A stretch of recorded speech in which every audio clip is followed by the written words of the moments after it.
الحمد لله الذي مثبت القلوب والأبدان الذي كان عليه حقا نصر المؤمنين ما دامت الأيام.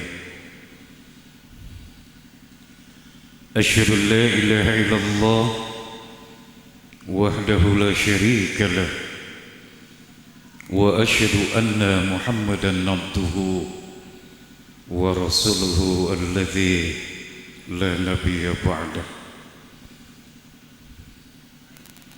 قال الله تعالى في القرآن الكريم: أعوذ بالله من الشيطان الرجيم.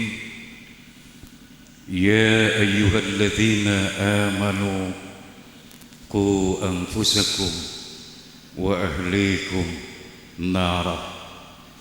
Surat At-Tahrim ayat 6. Saudara hadirin, hamba-hamba Allah, Bapak Ibu yang saya hormati, sebelum saya coba untuk membahas ala kadar, maka terlebih dahulu saya sampaikan kepada para alim ulama, kepada guru-guru kita semua yang hadir di sini. Alhamdulillah kita bisa bermuajahah, bisa bertatap muka, bisa bersilaturahmi di dalam langkah tasyakkur bin nikmah. Saya minta maaf Pak, kalau sekiranya saya ini adalah dikatakan lancang atau bagaimana.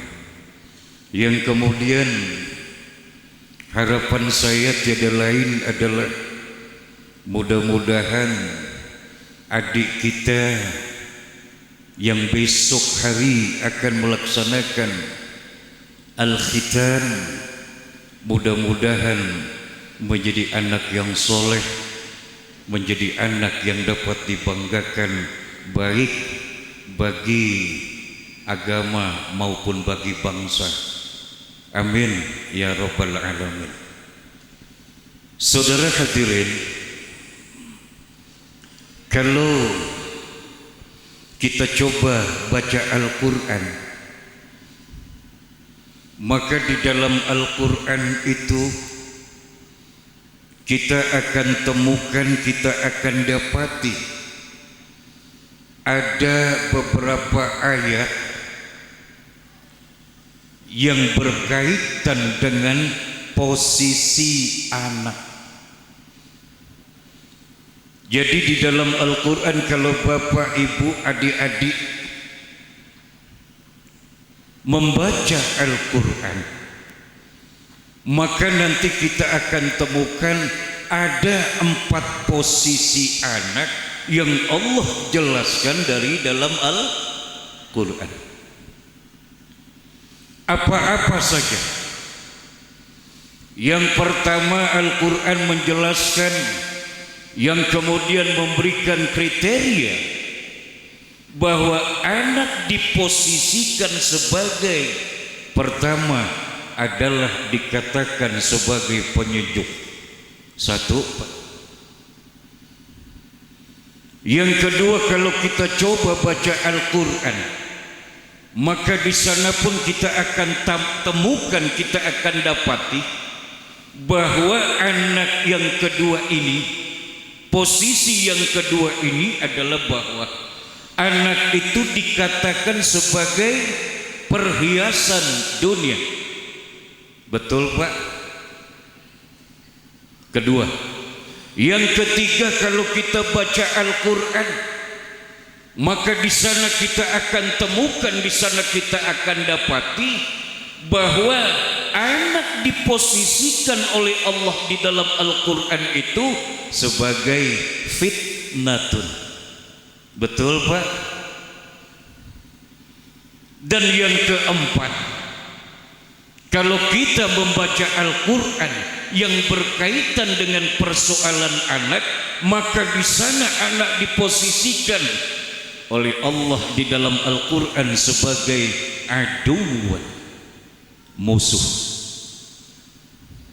Yang pertama dikatakan sebagai penyejuk, yang kedua dikatakan sebagai perhiasan dunia, yang ketiga dikatakan sebagai fitnah, ujian dan cobaan, dan yang keempat adalah dikatakan di dalam Al-Quran itu sebagai musuh. Kita coba bahas dalam waktu yang terbatas, mudah-mudahan ada guna dan manfaatnya, bukan hanya untuk Cep Fajar saja yang besok bakal dihitan, tapi untuk kita semua sebagai orang-orang yang beriman, yang memiliki keturunan. Kita coba bahas. Tadi dikatakan oleh Allah di dalam Al-Quran bahwa anak diposisikan sebagai penyejuk. Di dalam Al-Quran ada satu ayat, Pak, yang sudah tidak asing lagi. Bahkan ayat ini seringkali kita gunakan, kita jadikan doa, dan memang intinya adalah doa. Pada saat bapak selesai sholat, pada saat ibu selesai sholat, bermunajat kepada Allah, menjerit kepada Allah, memohon kepada Allah. Apa permintaannya? Rabbana hablana min azwajina wa dzurriyyatina qurrata a'yunin waj'alna lil muttaqina imam. Ya Allah, wahai Tuhan kami, hibahkanlah kepada kami. Kita kalau mendengar istilah hibah, Pak, adalah pemberian orang tua. Orang tua menghibahkan 10 tumbak tanah rata, diberikan kepada anak-anaknya, maka sudah barang tentu kita merasa senang. Ya dikasih kok. Orang tua kita menghibahkan tanahnya 10 tumbak untuk kita, senang kita, Pak. Kenapa? Ini anugerah. Dan ternyata di dalam ayat ini kita bermunajat kepada Allah, ya Allah, wahai Tuhan kami, hibahkanlah kepada kami, anugerahkanlah kepada kami. Apa? Min azwajin, jodoh-jodoh kami, pasangan-pasangan kami, istri-istri kami, wa dzurriyyatina, keturunan-keturunan kami, qurrata a'yunin, sebagai penyejuk, sebagai penyenang manakala mata memandang, Pak. Ini qurrata a'yun. Wa ja'alna lil muttaqina imama, ya Allah, jadikanlah kami sebagai imam, sebagai pemimpin bagi orang-orang yang bertakwa. Saya akan coba bahas qurrata a'yunin, Pak. Kalau ada anak lahir kita mengatakan mudah-mudahan jadi qurrata a'yun. Tetapi apakah yang dimaksud dengan qurrata a'yun di sana? Saudara hadirin,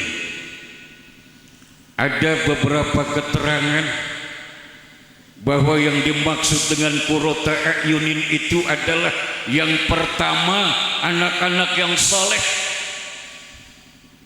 Muncul lagi pertanyaan, apakah yang dimaksud soleh di sana? Apa arti daripada soleh? Soleh itu artinya beres. Soleh itu artinya mulus. Soleh itu artinya baik, Pak. Saya yakin siapapun orang tuanya, manakala memiliki anak-anak yang soleh, pasti orang tua itu bakal merasa bahagia, bangga, kagum punya anak yang soleh, senang luar biasa. Jadi soleh itu adalah beres, soleh itu adalah baik, soleh itu adalah mulus. Saya coba loncat sedikit Pak. Rasulullah Shallallahu Alaihi Wasallam beliau pernah mengatakan, "Idza mata ibnu Adam in qata'a amaluhu illa min thalathin."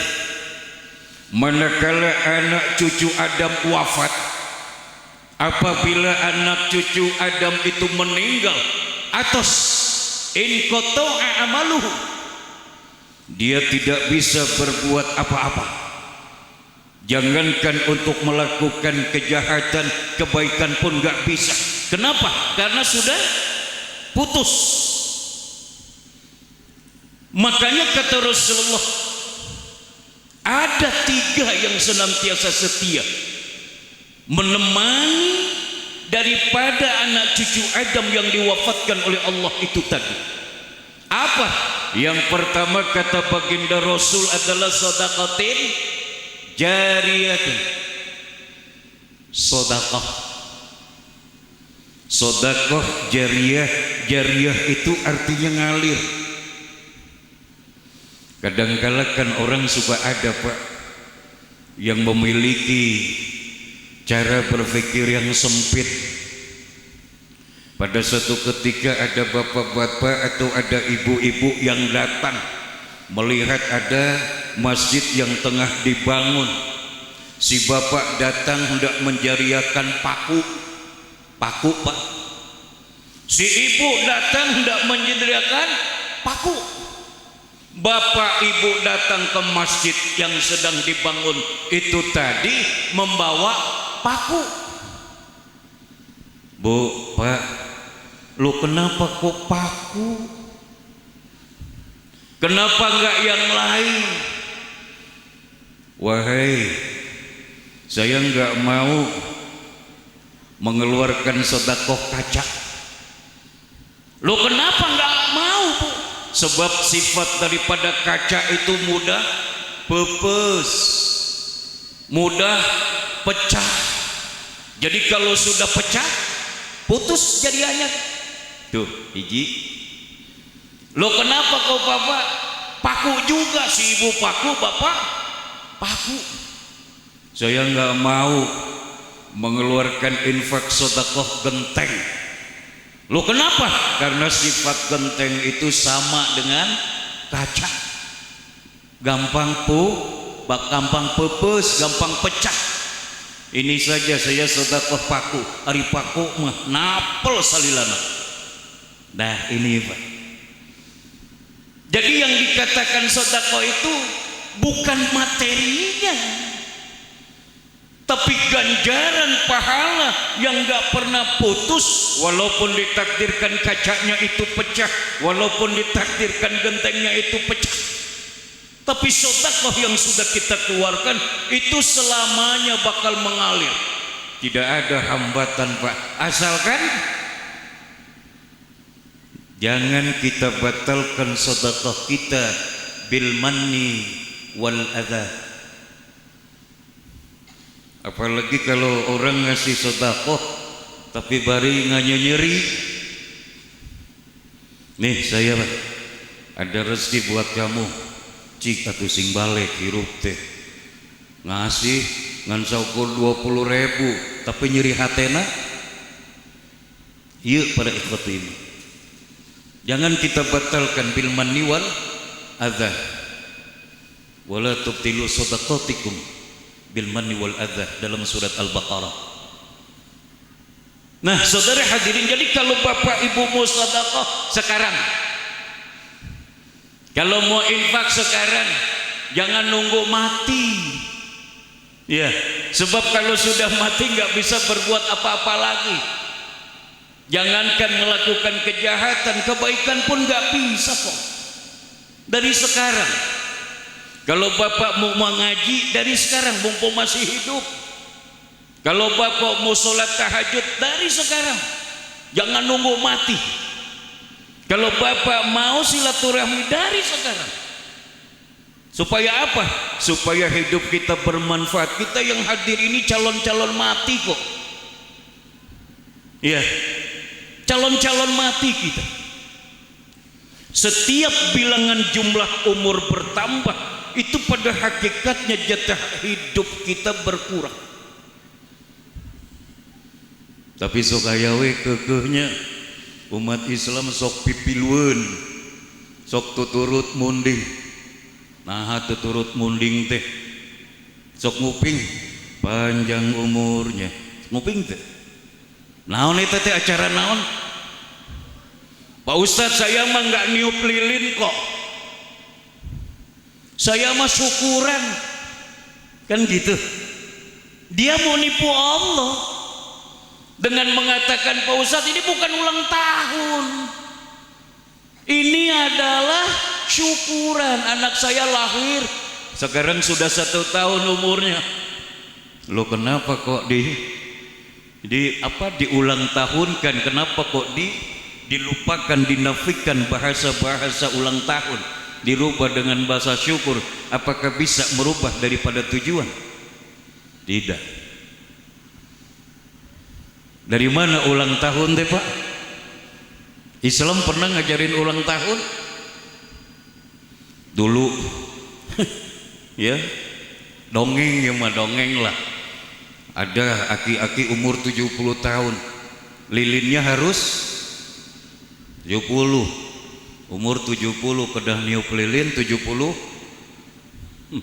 belum beres habis napas sudah keduluan habis. Tungtungna tumbeng Pak. Ayeuna disiasati 7-0 ya, ada 7-0 lah tuh dah iya geus bersih kan. Pada saat ditiup angin wungkul nu keluar nya gampil lah tuh. Nah yang jadi persoalan di sini adalah bahwa ya kalau kita mau berbuat sedekah dari sekarang.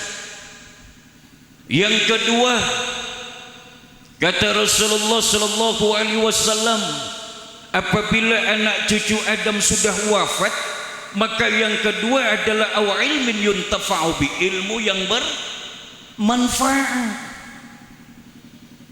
Ada sebuah keterangan itu mengatakan kun aliman, jadilah kamu sebagai seorang yang alim, artinya guru. Kenapa kun aliman? Kalau kita merasa punya ilmu kok, bapak ibu adik-adik punya ilmu, baca bismillah, bapak adik ya punya ilmu wudhu yang benar, ajarkan tuh kepada saudara-saudara kita, teman-teman kita, tetangga-tetangga kita, sebagaimana yang dinyatakan oleh baginda Rasul, balighu anni walau ayah. Jadi kalau kita sebagai aliman, wayahna harus jadi guru, wayahna harus menjadi pengajar. Yang kedua, au muta'aliman, ya kalau umpamanya kita tidak merasa sebagai aliman, kita bukan seorang guru, wayahna harus menjadi murid, harus mau diajar. Guru bukan, murid bukan.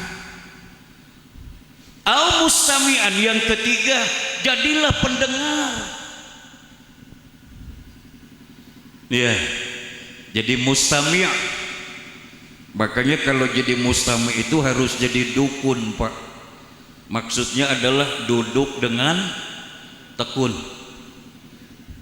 Orang kan kadangkala perang Pak, rumah saya perang tuh bapak ibu datang ke tempat ini untuk mendengarkan tausiah keterangan Al-Quran sabda Rasulullah, pasti perang dulu di rumah, ngitung kancing Pak. Ngaji entong, ngaji entong. Mau berangkat kita sudah digoda oleh setan. Mau kemana Bu? Mau ngaji. Ya, Hujan-hujan gini kan Bu, lebih baik nikmatnya tidur, nonton TV, bikin kopi kan gitu, hangat, enak.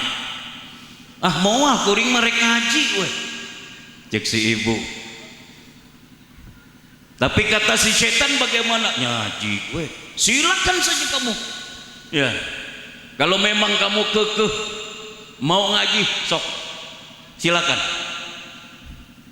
Itu setan mengatakan silakan kamu ngaji, bukan berarti setan ke kulon ya kita ke timur, bukan, dituturkan orang. Makanya banyak orang yang gak sadar pada waktu Ustadz berceramah ya, menyampaikan tausiah, nah buat ayah nu ngobrol, nah buat ayah nurib, nggak sadar itu sudah digoda oleh setan. Kan begitu. Silakan saja ibu, kalau ibu memang kekeh mau ngaji silakan. Ya. Tapi bukan berarti ditinggalkan oleh setan, tapi justru malah dituturkan, diikuti oleh setan. Tuh. Ya. Jadi yang kedua tadi apa? Aw ilmin yuntafa'u bih, kun aliman. Jadilah kalian guru, kalau enggak jadi guru. Aw muta'aliman, jadilah kalian murid. Kalau kalian bukan guru, kalau kalian bukan murid. Mustami'an, jadilah kalian pendengar. Aw muhibban, yang kebat, jadilah kalian pencinta. Wala takun khamisan, kamu jangan sampai menjadi sosok yang kelima. Naon atau manfaat hirup kita Pak? Guru bukan, murid bukan, pendengar bukan, pencinta bukan. Naon atuh? Apalah artinya kita hidup kalau hanya sekedar hidup? Ari domba hirup tuh Pak,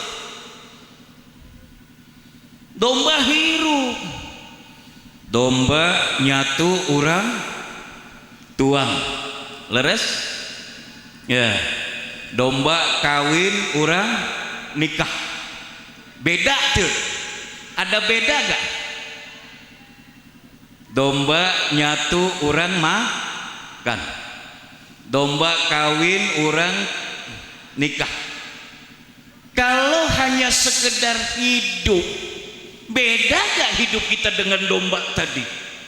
Kalau hanya sekedar makan, beda gak hidup kita dengan domba tadi? Gak ada beda.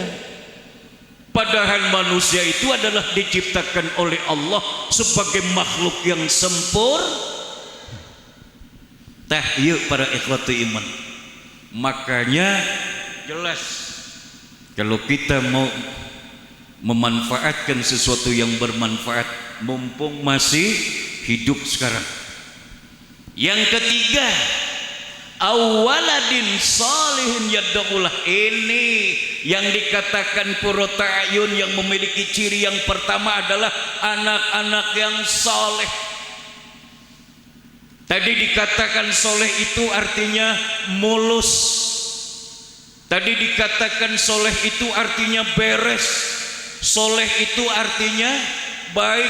Bapak punya anak soleh, insya Allah Bapak akan merasa berbahagia luar biasa. Apa sebab?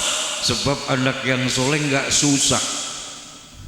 Ini penerus, mudah-mudahan menjadi anak-anak yang soleh. Amin ya Rabbal alamin.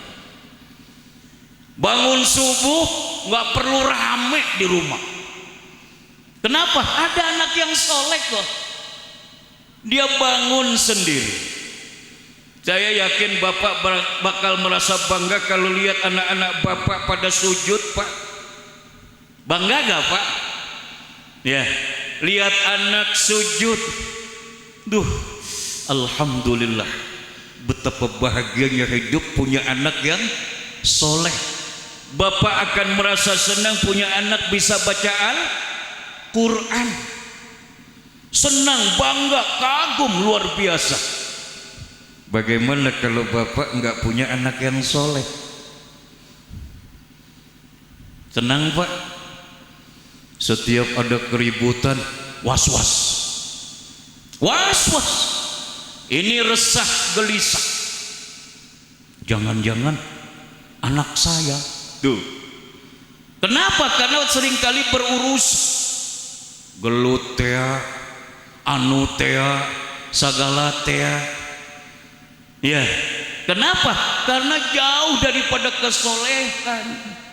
Tapi kalau anak kita sholat, sujud, lantas dia berdoa, maka saya yakin dia bukan hanya mendoakan pribadinya sendiri, pribadinya saja, tapi dia juga bakal mendoakan kedua orang tuanya. Sekurang-kurangnya Rabbik firli wali walidayya warhamhuma kama rabbayani shaghira. Orang tua yang masih hidup akan merasakan kesejukan jiwa. Orang tua yang sudah diwafatkan oleh Allah, maka di alam kuburnya, di alam barzakhnya, itu akan merasakan kesejukan hidup. Anak saya tuh berdoa sejuk pak. Tapi kalau anaknya enggak soleh, wah kering kerontang, gersang. Nunggu kiriman doa dari anak-anaknya, kapan solehnya? Makanya tadi di awal-awal di pangkal ayat itu dinyatakan oleh Allah, Rabbana hablana min azwa. Ya Allah, anugerahkanlah kepada kami jodoh-jodoh kami. Jodoh pak. Ari azwajan itu artinya pasangan. Ada laki-laki dan perempuan. Leres deh. Bilih simkuring lepat. Yang dikatakan berpasang-pasangan itu ada laki-laki dan perempuan. Kalau umpamanya laki-laki ngarendeng jeung lalaki deui, sapasang tuh neng? Hah? Kalau perempuan ngarendeng jeung perempuan deui sapasang tuh pak?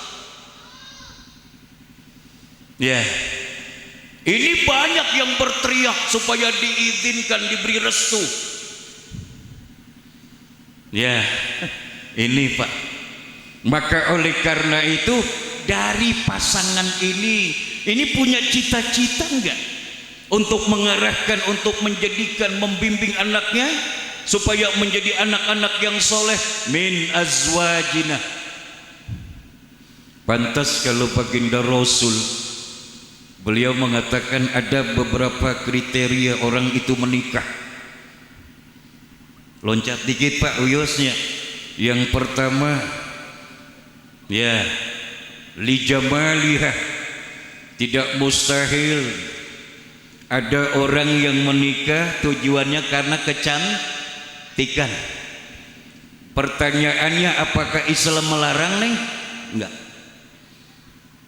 Itu adalah gorziroh manusia. Manusia suka kepada yang cantik-cantik pak. Ya, perempuan suka kepada yang kasep-kasep pak. Itu naluri loh.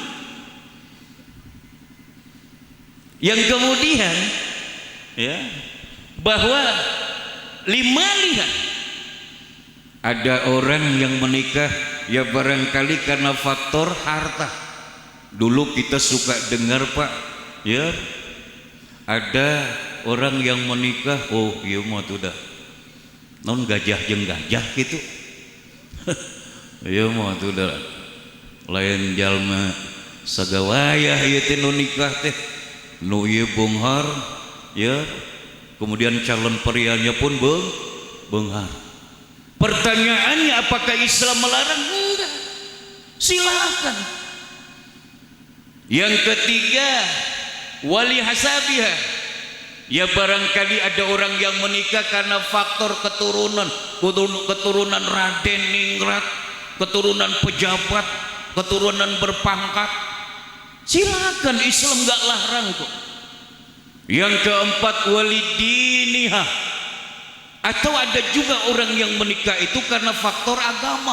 Duh, ini calon istri saya solehah. Cek si istri, ini calon suami saya adalah pantas untuk dijadikan imam. Imam itu diposisikan di depan, ya betul Pak. Al imam, ya, ju'ilal imam liyu'tama bih. Dijadikan imam itu adalah untuk menyempurnakan. Artinya imam itu bertanggung jawab terhadap si makmum. Dan dalam kehidupan keluarga dikatakan sebagai imam, maksudnya kepala keluarga harus bertanggung jawab terhadap anak dan istri. Tuh. Tetapi di sini yang harus kita perhatikan dengan baik, kata baginda Rasul, fasfar bidzatid din taribat yadakah. Tuh, pilih agamanya. Kenapa agama? Agama adalah penyelamat hidup kita, Pak. Penyelamat hidup kita di dunia maupun di akhirat kelak. Makanya kalau min azwajina tadi, yang sepasang ini tadi punya tujuan adalah pernikahannya merupakan ibadah, ya, yang kemudian manakala nanti dianugerahi oleh Allah anak keturunan, maka punya satu arah, satu cita-cita untuk membimbing dan menjadikan anaknya itu menjadi anak yang soleh. Sebab tadi dinyatakan anak yang soleh bakal menjadi penyejuk, penyenang manakala mata memandang. Lihat anak berperilaku akhlakul karimah, luar biasa Pak. Itu yang pertama, ciri daripada qurrata a'yun. Yang kedua adalah taat kepada Allah. Qurrata a'yun yang kedua adalah taat kepada Allah. Yang ketiga, qurrata a'yun berbakti kepada kedua orang tua. Dan yang terakhir, ciri daripada qurrata a'yun adalah bermanfaat hidupnya bagi orang lain. Jadi kalau dia bergaul dengan si A itu kecepretan manfaat. Ya, kalau ditakdirkan ini anak yang soleh tadi punya ilmu, diajarkan tuh manfaat tuh. Makanya kan kalau umpamanya ibu mau mengetahui anak ibu itu baik atau tidak, tanyakan sama temannya. Kan gitu. Tanyakan temannya. Temannya itu bakal lebih tahu lah. Makanya hidupnya bermanfaat. Kalau bapak, ibu, adik-adik bergaul dengan tukang minyak wangi, walaupun adik-adik nggak pernah beli, bakal ada wangi gak? Terasa harum gak di badan, di baju kita? Kecipratan wae mah aya Pak. Kan biasanya kalau ada orang yang mau beli prot gitu kan, ada kita di sana, ya imbas anginnya itu kan mengenai kita. Lumayan, nggak pernah beli minyak sengit, tapi baju kok wangi terus. Gaul dengan minyak sengit bermanfaat. Tapi kalau umpamanya kita bergaul dengan pandai besi, kecipratan. Ya ada barangkali sedikit banyaknya baju kita bolong Pak, celana kita bolong. Maka oleh karena itu pantas qurrata a'yun adalah manusia-manusia yang pantas diperhitungkan. Allah akan senantiasa memasukkan anak-anak yang soleh, manusia-manusia yang soleh ke dalam surganya. Sebab yang soleh ini adalah layak untuk menjadi penghuni di dalam surganya. Mudah-mudahan kita yang hadir pada kesempatan malam hari ini adalah termasuk hamba-hamba Allah yang soleh. Dan berikut cep fajar yang insya Allah besok akan dikhitan. Itu yang pertama Pak. Yang kedua tadi bahwa di dalam Al-Quran kalau kita baca ada anak yang diposisikan sebagai naon tadi teh Pak, perhiasan dunia. Saya mau tanya Pak, kalau Bapak punya 1 gram emas bakal disimpan sembarangan nggak? Ibu, mana ibu? Bu, kalau ibu punya emas sembarangan disimpan nggak Bu? Walaupun hanya cuma 1, Bu, 1 gram emas sekarang berapa harganya Bu?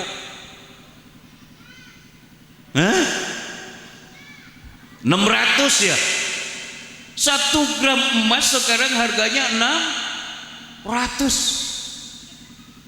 Jadi kalau umpamanya kita ya punya perhiasan, maka kita yakin kita tidak akan menyimpan perhiasan itu sembarangan. Kita simpan di tempat yang nggak ada orang tahu. Makanya saya katakan begini Pak, kalau Bapak Ibu punya sekotak perhiasan, maka kotak perhiasan itu ada kuncinya.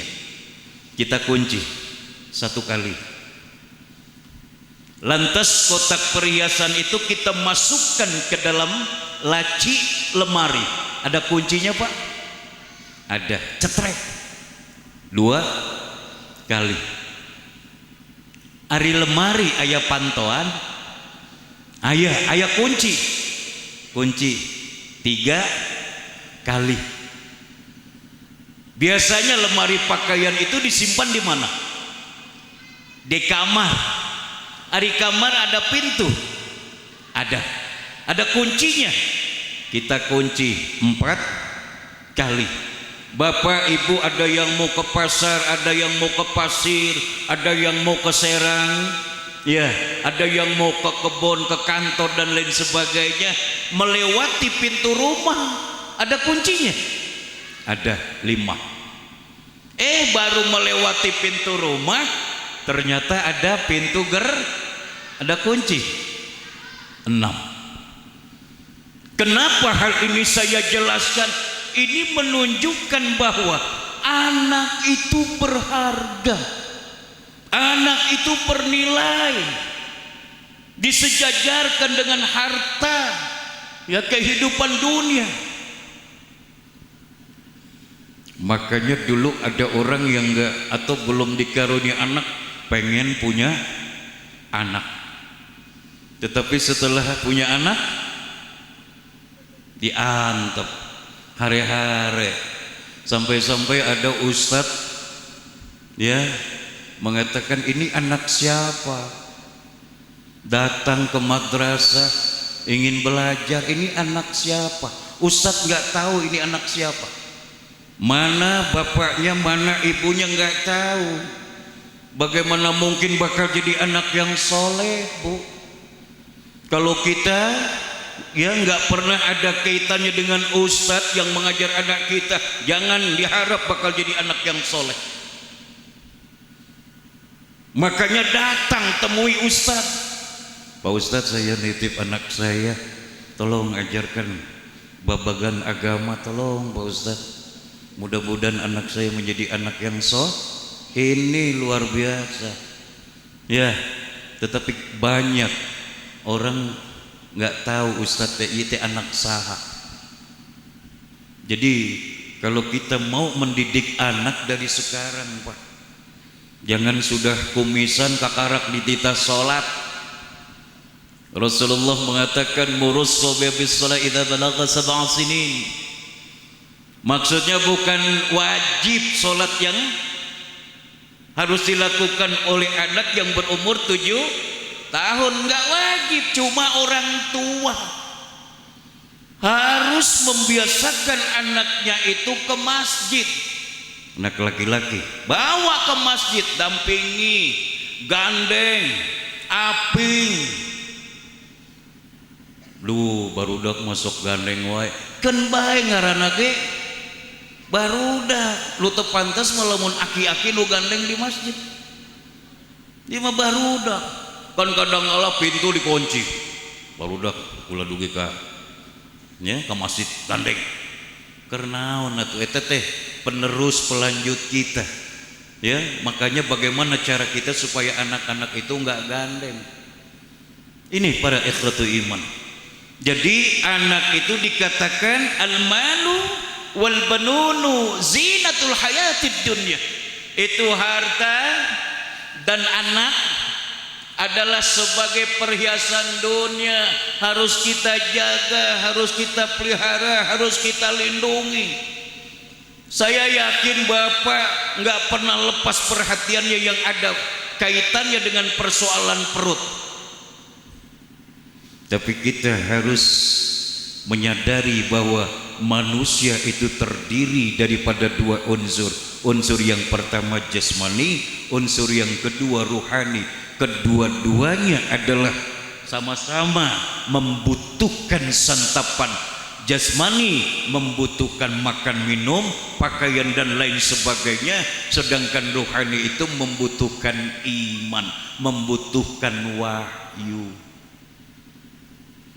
Jarang ada orang tua yang merasa sedih kalau lihat anaknya belum bisa baca Al-Quran. Ada po anu mewek ngadak-ngadak orang tua. Kenapa po nangis? Anak saya belum bisa baca Al-Quran Pak. Ada yang nangis gak? Enggak. Tapi kalau ada anaknya yang belum makan, dia merasa sedih. Tuh, jadi sama ya, semua itu adalah tergantung daripada kedua orang tua. Semua anak membutuhkan santapan jasmani dan rohani.